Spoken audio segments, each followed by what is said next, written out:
Hey, no worries, man. Nice to meet you. Yeah, good to meet you too. Thanks for connecting. Yeah, you bet. Where are you coming out of? So I'm out of Easton, Pennsylvania. Okay, right Yeah. on. Cool. Well, it's Yeah. great to. Where, I'm where are in the you middle. based out of again? I'm in Kansas City, Missouri. Oh, good for you. Okay, great. Yeah, land of Yeah, my home. So yeah, it's all good. very good. Yeah. Yeah. Well, cool, man. It's great to meet you. And before we get into your very interesting life and pivot from chemical engineering to real estate, I want to begin with another very major pivot we all went through, which was the pandemic for the last 3.5 years. Oh, yeah. How did you get through that COVID period and how did it change you? Yeah. So COVID was, it was interesting to say the least. So being in the real estate business, there were moratoriums in place. There was a lot of funding. So navigating how does if the tenant's out of their job, how do they apply for these funding programs? They're all new. And then what do you do if the tenant still isn't able to pay and just navigating those things? So if you look at our data, actually our collections in 2020, 2021, early 2022 are actually better then than they were now just because of all the assistance. So we actually navigated quite well. Yeah. So let's get to the true essence of what you do for a living. Mhm. I'm going to put you in front of a bunch of third graders. It's Right. career day. One of the kids looks up and says, "Hey, what do you do for a living?" I provide housing. So we basically provide a roof over families' heads, and we do repairs to make sure that that shelter and housing is fixed and safe, affordable, and functional. So what did you want to be in the third grade? What was your dream? I wanted to be a chemical engineer, Okay. ironically. Yeah, so which is what I was before I found out what my next dream is. I'm assuming it always will be, but real estate. So I come from I'm the fourth generation engineer in my family, and I knew Okay. I wanted to be an engineer. I just didn't know what kind. Um, and then I figured out it was chemical, and now it's real estate investing. That's interesting. So let's go back to the beginnings of your life. Where were you born and raised? And other than coming from a lineage of engineers, what were some of the seeds that ultimately made you want to pivot and get into real estate? Yeah, absolutely. So I'm originally from Allentown, Pennsylvania.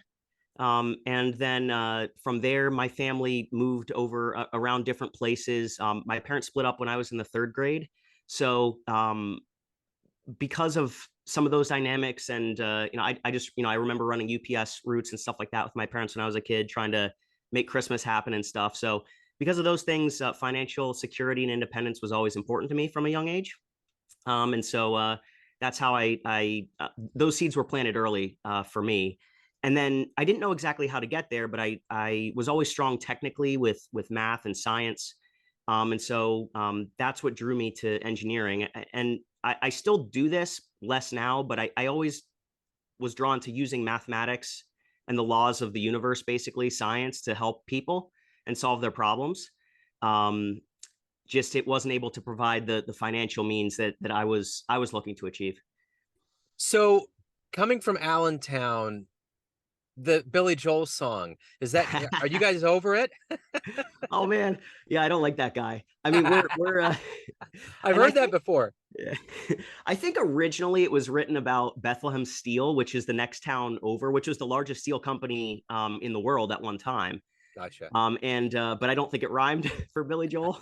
So That's wild. but it's in the part of my driver and being from this area is proving Billy Joel wrong. So Billy Joel, if you're listening to this, I'm fixing it. So I'm a part of the solution here in Allentown. So maybe you'll rewrite another song sometime. An addendum. I actually interviewed the trumpet player that's on tour with him, Carl Fisher. And Oh, if I great. ever have the chance to reconnect, I'm going to say, look, I got just something I want to throw out, and I'm going to throw it out there. So, what's interesting?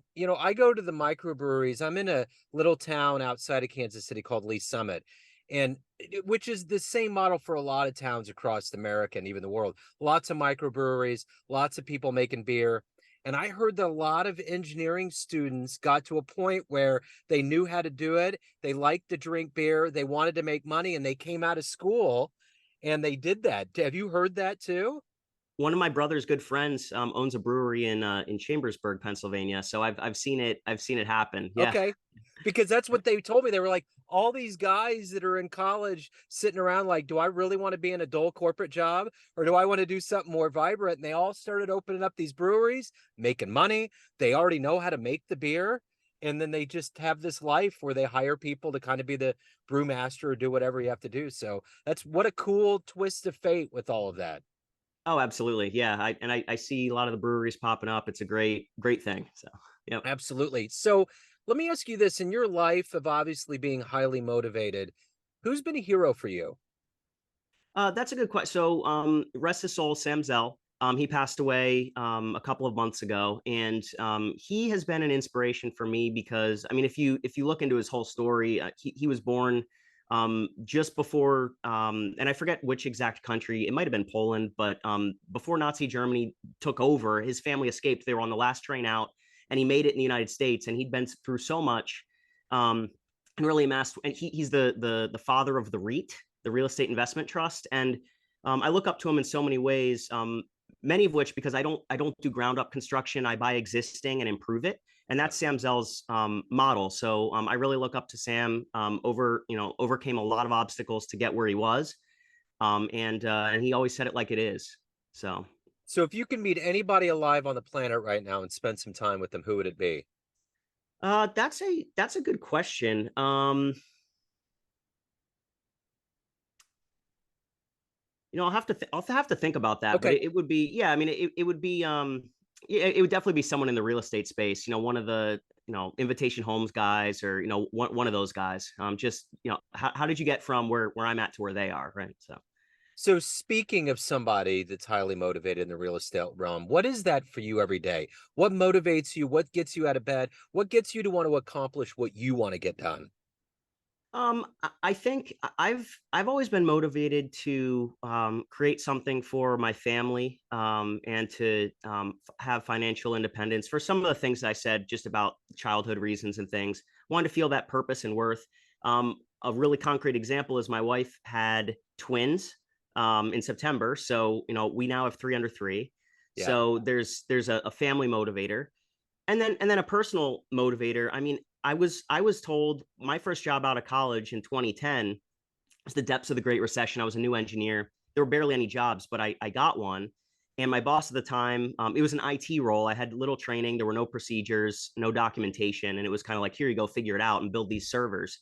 And I wasn't really good at it. I was a chemical engineer, and he told me in a group meeting that I was the worst employee he ever had, and Oh the company no. should fire me.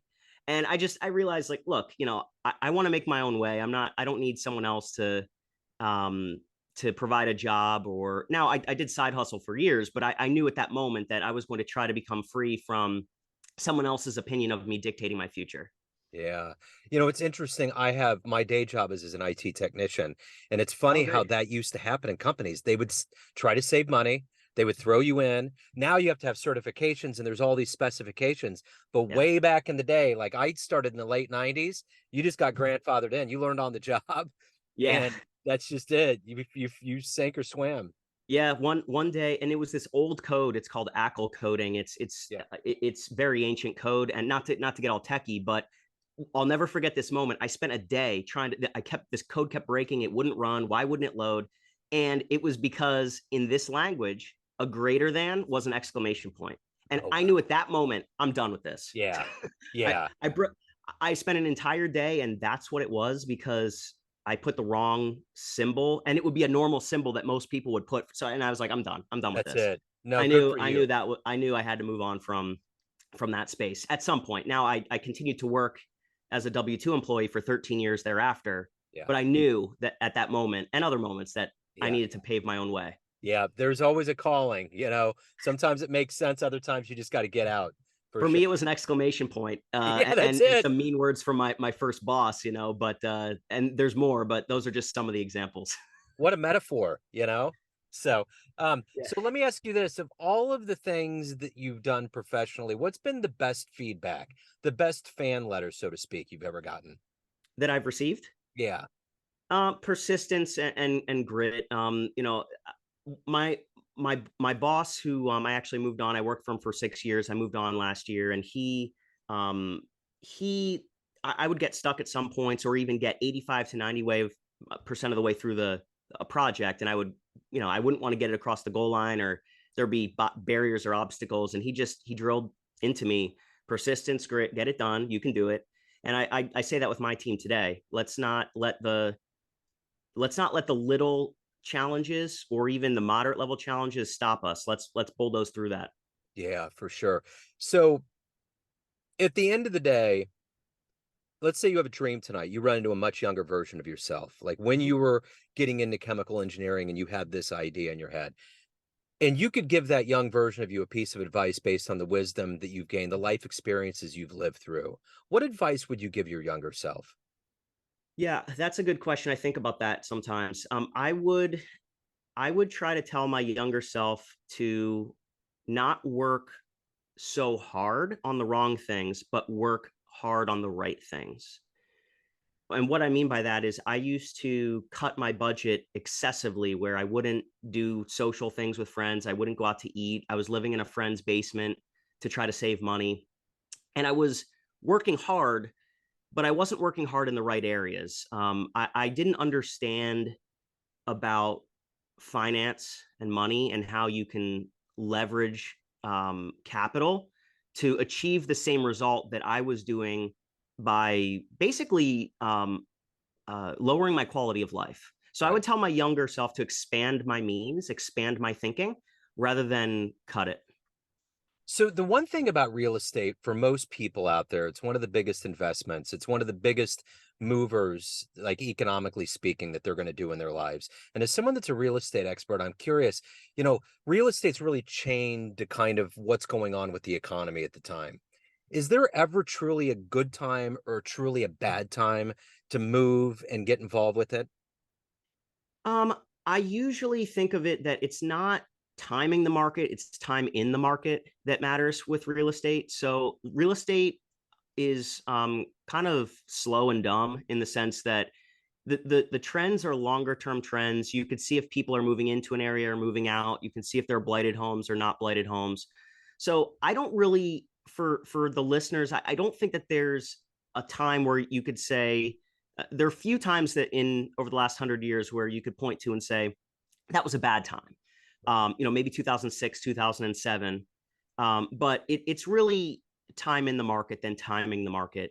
More for real estate, it has to work with your individual situation, and you have to be prepared. You have to have your finances in order, good credit, all those things. That's more important to me than the timing. Okay, that's great. Yeah. So everyone out there has a perception of you, family, friends, clients, colleagues, but you're in control. You run the show. What's your perception of you? Who do you think you are? Well, there are different lenses and different perceptions that I see myself through. So I see myself in the career space as a real estate investor, someone who provides housing and services to families. I also see myself as a father, as a husband, as a family man. So there are different spaces that I see myself as, and then just what's my emotional health, my mental health, spiritual health, physical health. So I look at myself in those ways, the different compartments, and how can I maximize those? So depending on the area that I'm looking at myself through and the lens and what my goals are in that area, that's how I tend to perceive myself. And not that I'm a specialist or the best in any of those particular areas, but it's all about optimizing and getting better every day for me. So obviously you spent a lot of time getting into chemical engineering and it was your passion, it was your life. How has that helped you now? Or have you ever thought about getting back into that in some capacity at some point? That's a great question. So there are rules for chemical engineering and principles. Like a simple example is gravity, right? Like everyone knows the story of Newton, the apple falls on his head, and then he discovers what gravity is, and from there took it from there. It's the same with chemical engineering, but it's the same with finance and real estate. So there are rules. There are just universal truths. There are principles that when applied work, and when they are not applied or not adhered to, they don't work. So what I learned from chemical engineering, I learned about safety factors. You can't size something to right up to where it's going to work, but if anything goes wrong, then it's going to break, right? So I learned about safety factors. I learned about following the rules and systems and processes. And a lot of that stuff is applicable to business. You have to know the laws of money and finance. You have to know the laws of people. How do you treat people? How do you hire? How do you treat a team? How are you a leader? All these different things have rules. And so once you know the rules, you can play the game. And so that's what I learned from chemical engineering is it's a framework and it can be applied to other areas. And of course, I do a lot of, I do a lot of math stuff, like is this investment profitable or not? But that's not the main thing that I learned from chemical engineering. I learned the principles and rules. Everything has some level of scientific backbone to it. You know, there's an Yes. order, there's an order to the universe, and all of these things fall within it.